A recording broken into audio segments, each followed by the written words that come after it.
Hello,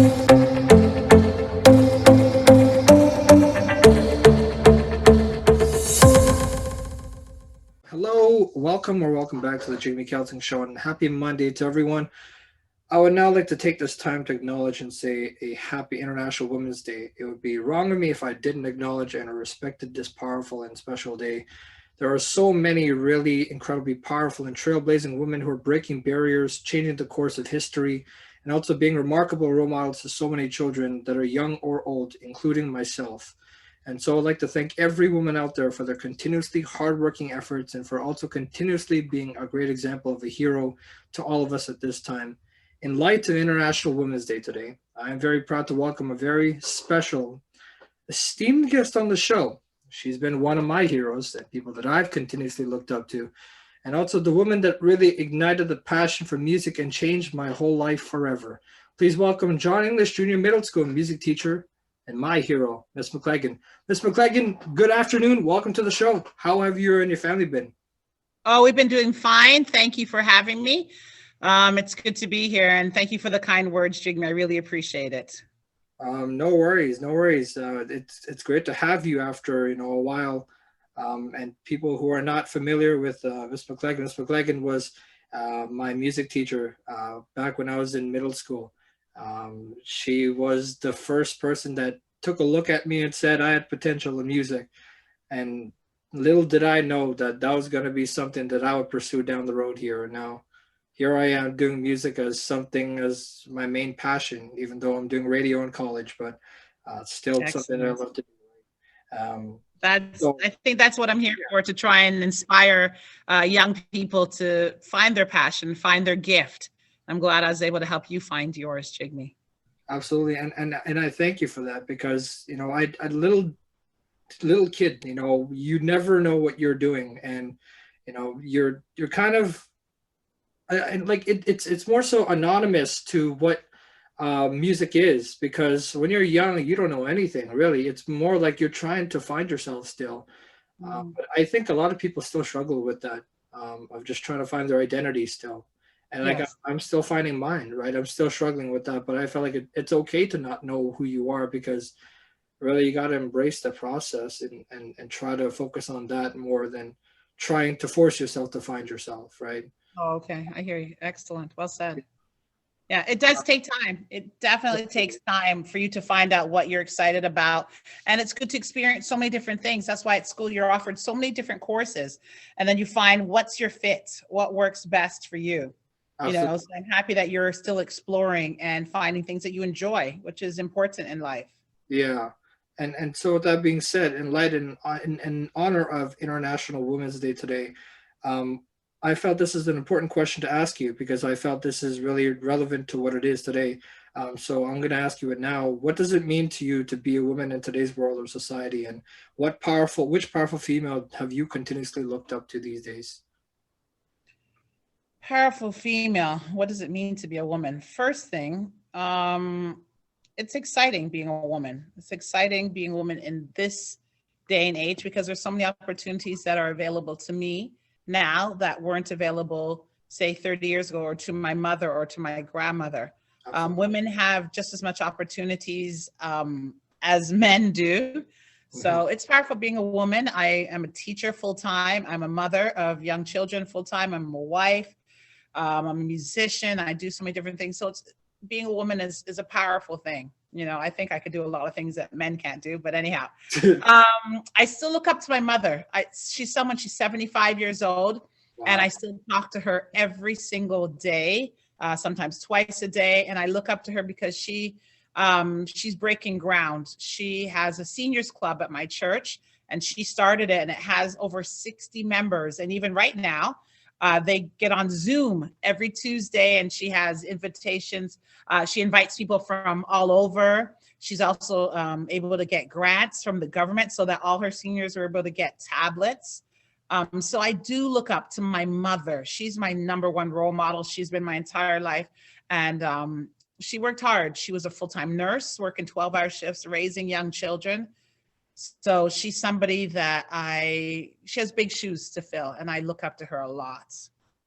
Absolutely, and I think like it's so important that We see people like Kamala Harris, for example, right? The first woman and the first woman of color to now take the reins of, the public office in South America, in the United States of America for Mhm. specifics. And, I try to think about like how many young boys and girls is she going to inspire now with that story of hers?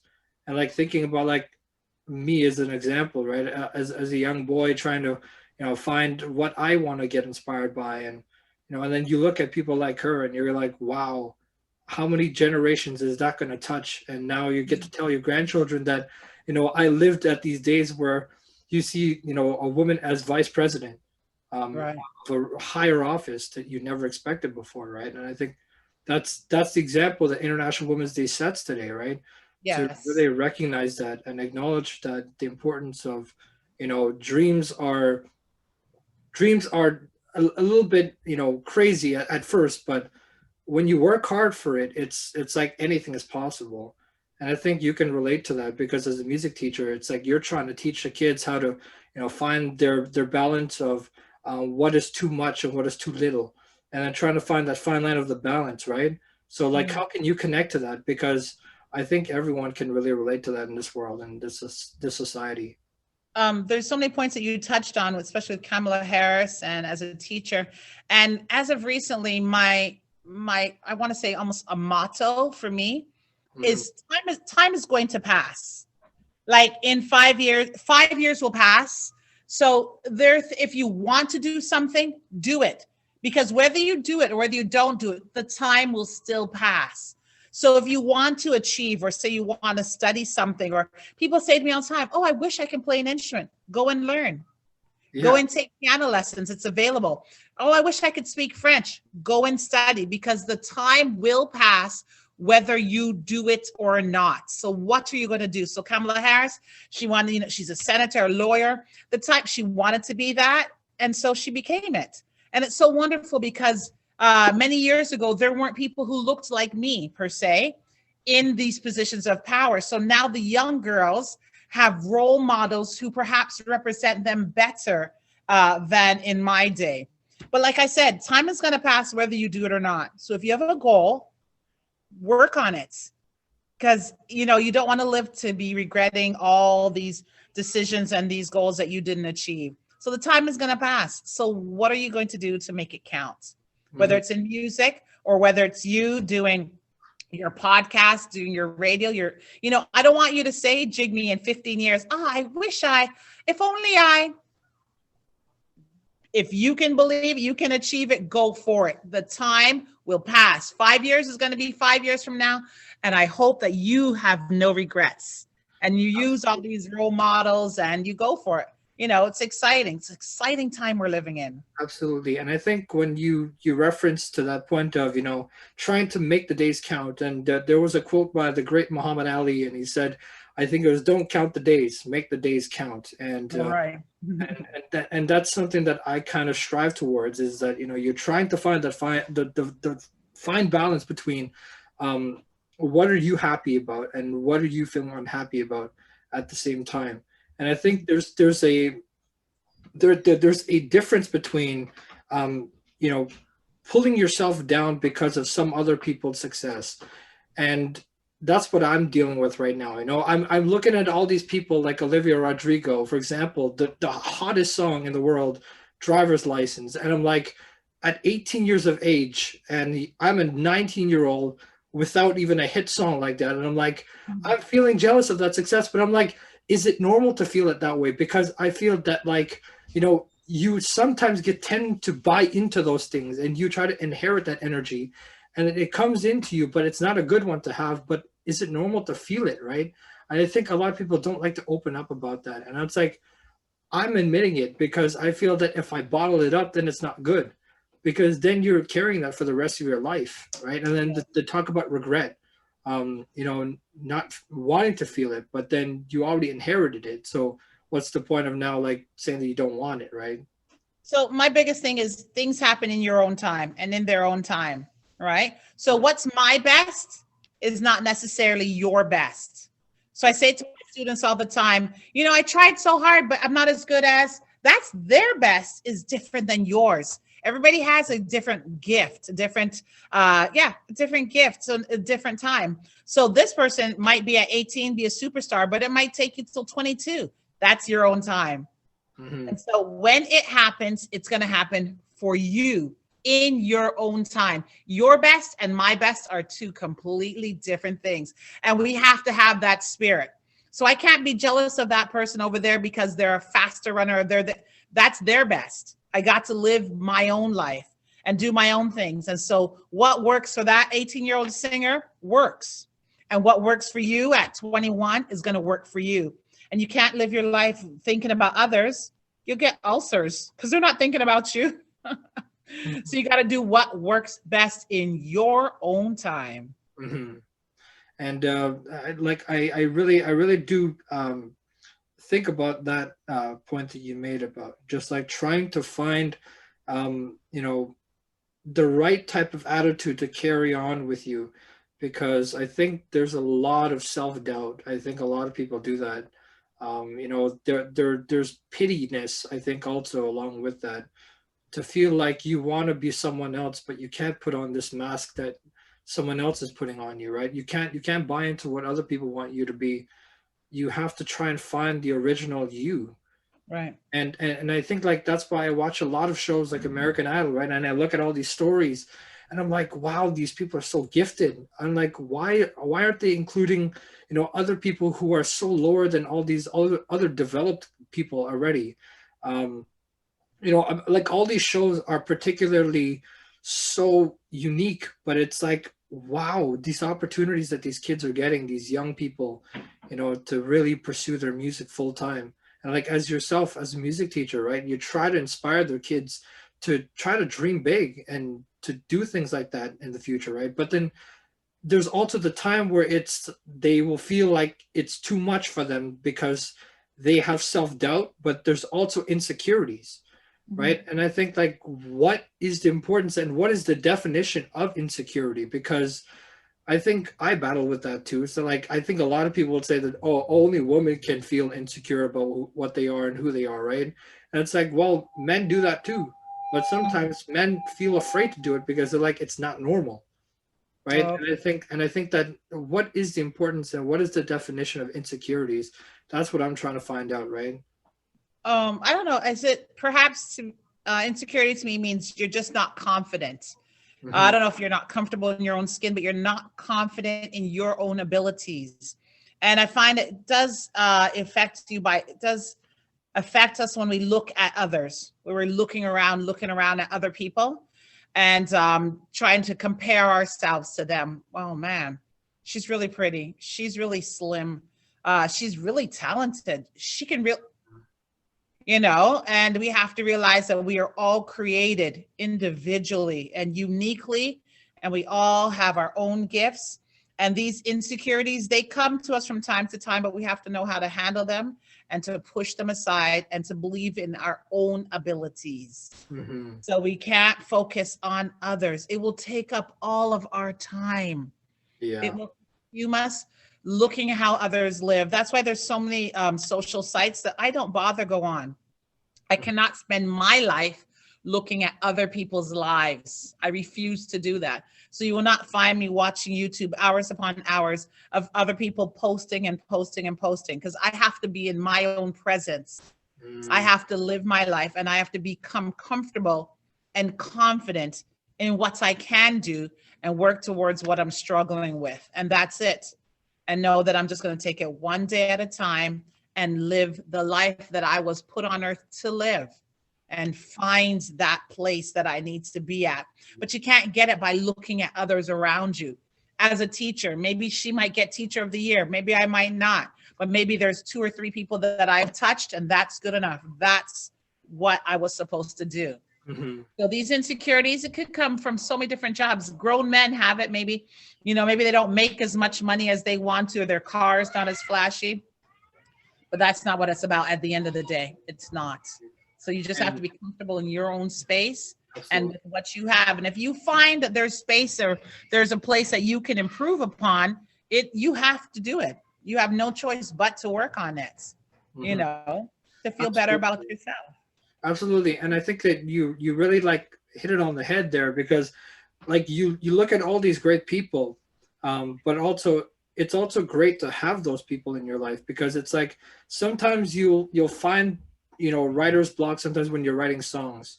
And for example, I'm writing a song right now, trying to like think about what is the right thing to say in a song based off of perception of oneself, feeling the self-doubt.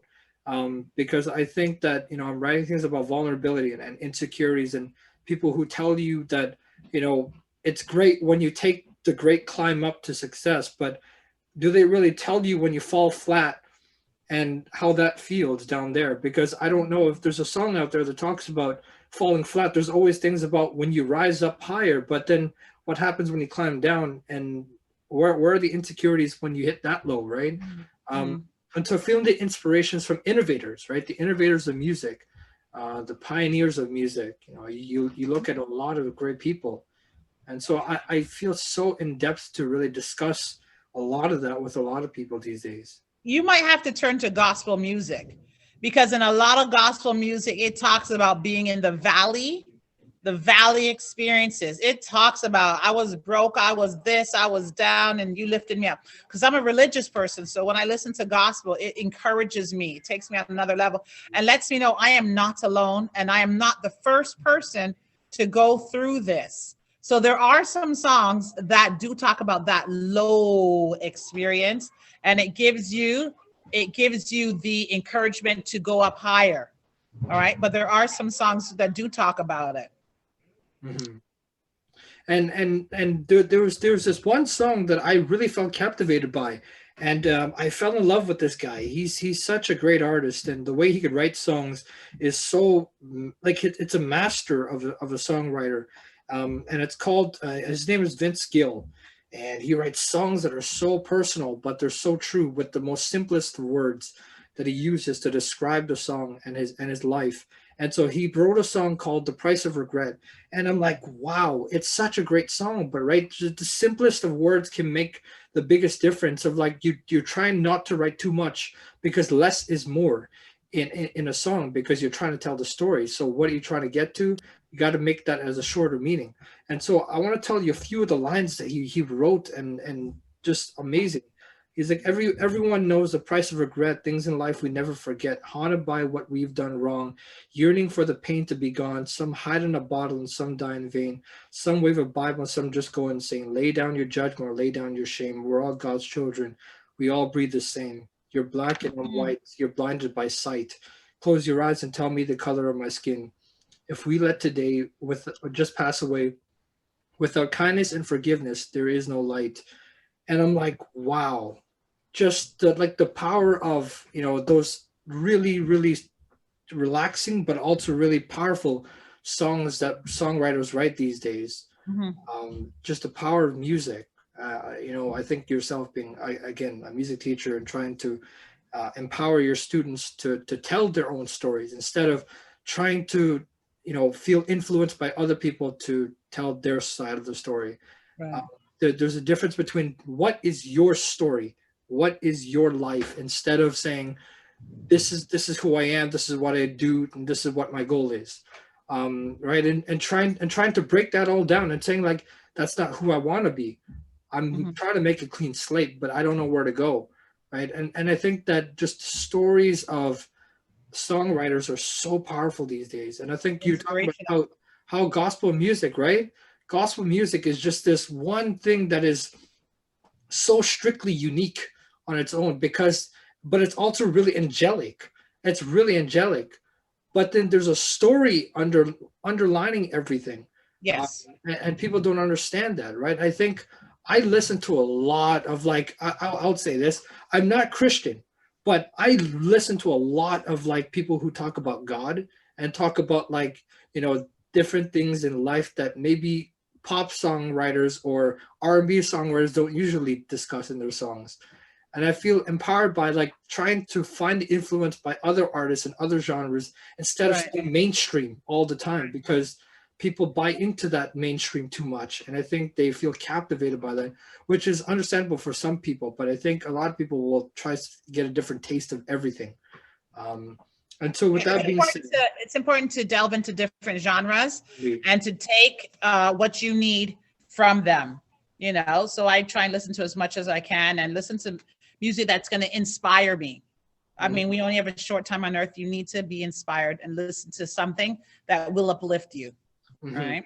That's it. absolutely. And we talk about, John Denver, just an absolute legendary songwriter, and we'll get into the story of my performance and how that came about. But first off, could you just briefly tell the viewers about just your life story and how you became a music teacher? Because I find that really interesting.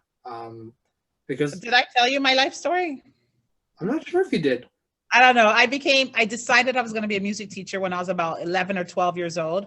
I always loved music and I played the piano. And when I was in middle school, my middle school band teacher started having me playing various instruments. And it took from there. High school, I started playing many instruments, involved in orchestras and jazz bands and choirs. And so I decided pretty young that I was going to be a music teacher. And I loved working with children. So that's how I got inspired to do it from a young age. I mean, everyone has a different way of and a different path to what they want to be, and I think that's what's unique about this world in general, where everything is a fusion of everything. I would say it's you're trying it's a collective thing to really examine the power of how dreams really do come true, and I think that if you really invest yourself into feeling like you want to commit yourself to doing these types of things. And that's the drive, right? I'm talking about the drive of trying to find that the fine balance of the success and the failure between, and also the consequences, right? The consequences of what you want to do. Because sometimes you can do the most easiest things in life, but they come with the most greatest of risks. Okay. And I think that like a lot of these things can be a lot more crazy. I think a lot of people can tell me I want to do radio, for example, which I'm doing now, but also you have to really be careful on what you're trying to say, because a lot of the things can be driven out of context, and that's the world that we live in today, where everything can be blown out of proportion very easily. Sorry. I hear you. Sorry, that was just the bell. I'm still at school. Sorry. So I was saying that how media and everything right now is a little bit about context and how you come about telling the story of what you're trying to say. Radio people write a lot of scripts that they have to tell on the air, but again, it's about how do you deliver it, right? And you got to make the listener feel captivated to when you're telling that story, because there's a lot of things that people will go because of mainstream, because they're doing what other people usually do on the air and not doing something that's unique to them, because I feel that's more like investful than what mainstream does. I think a lot of things are just blown out of proportion. So how do you look at finding the fine balance between what's too much and what's too little? Because I think there's a fine line between what's like really, really I don't know how to describe it, but it's like doing too much or saying too much on a certain subject, because I feel there's a lot of things that go wrong in this world, but we tend to really look at it sideways when it really isn't that way. I think you have to be open-minded, and I think you also have to know what you believe and what you stand for and what you think is right or wrong. But being open-minded, listening to other people's point of views and understanding them, but also being grounded and standing firm in what you believe. That's important. So as you're listening to the news or as you're listening to things that are taking place day by day, you have to come from a point of where you understand fully your belief before you listen to anything else, so that you're not easily swayed. You have to be, you have to stand on a firm ground so that you're not easily shifted to the left or to the right. And that's in my belief. And I think that I will tend to relate to that, because as a radio student doing things like this, trying to deliver the proper aspect of what is going on in the world right now. I mean, COVID obviously is the big talk of it all, Of course it is. I mean, you're going to have to give updates on everything and what's going on and how are we going to respond to this and stuff like that. But I think a lot of it is kind of too much on every day. Um, so again, yeah, that's what I find really interesting about this world. But now getting quickly back to my performance and how that came to be. Uh, Mhm. can you just describe and tell the viewers and listeners how that opportunity came to be, and just a little bit about that performance and just really how it flourished, I would say. Okay. So I don't know, were you in grade 7 or grade 8? I'm not sure. That Either was grade 7 or grade 8. I had all the students choose a song. We could have been doing genres of music. Sometimes I do genres where they could be doing like rock or folk or pop or country or hip hop, whatever. So the students would choose a song and then they'd have time to practice it. And then they'd have the opportunity to perform that song for their peers. And when you, Jigme, performed your song, it was amazing. And I saw that you felt the song, which is important. Mhm. Sometimes people just sing it and nothing happens. But when you, the singer or the performer, feels it, then the audience is moved and the audience feels it as well. So that's when I first saw that spark in you, to say that you really have a lot of talent and a desire and your passion. And it was evident in the performance at such a young age. And you sang John Denver Country Roads, and you closed your eyes and you sang for us. And it's a performance that I treasure for years to come. I would definitely treasure that. And so with that being said, I think like it's so important. I never thought in my life that that would be the performance that landed me this whole passion for music in the first place. And I think if it wasn't for you, I think this whole thing would be a total joke. I think for me, it would be probably throw it in the trash can because I was like, it's not gonna like. I was like, it's never possible. But I'm thankful that you gave that opportunity and you saw a spark in me. Um, Thank you. yeah, and so I know that you have to go and you have to run. Uh, but again, I would like to thank you for taking the time out to do this with me, um, and also a happy International Women's Day. Thank you for paving the way for so many young boys and girls to be who they want to be. And I think even myself, I think you took one look at me. I said this in the beginning, but you took one look at me and you said I had potential, and that's the first time I knew I had something special. But thank you for paving the way, and thank you for being an inspiration to me. I Uh, want to thank you so much, Jigme, for remembering me and for having me on your show today.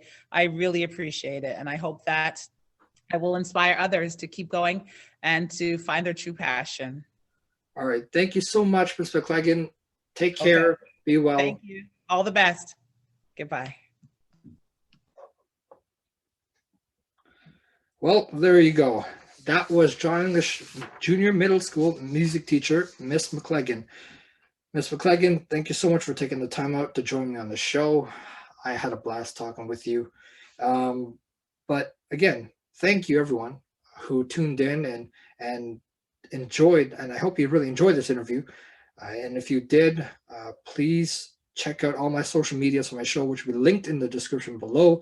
And if you're listening to this on YouTube, please give it a like if you enjoyed it. If you really enjoyed it, please feel free to subscribe. And also, if you like, feel free to turn on your post notifications so you don't miss any new content that I post.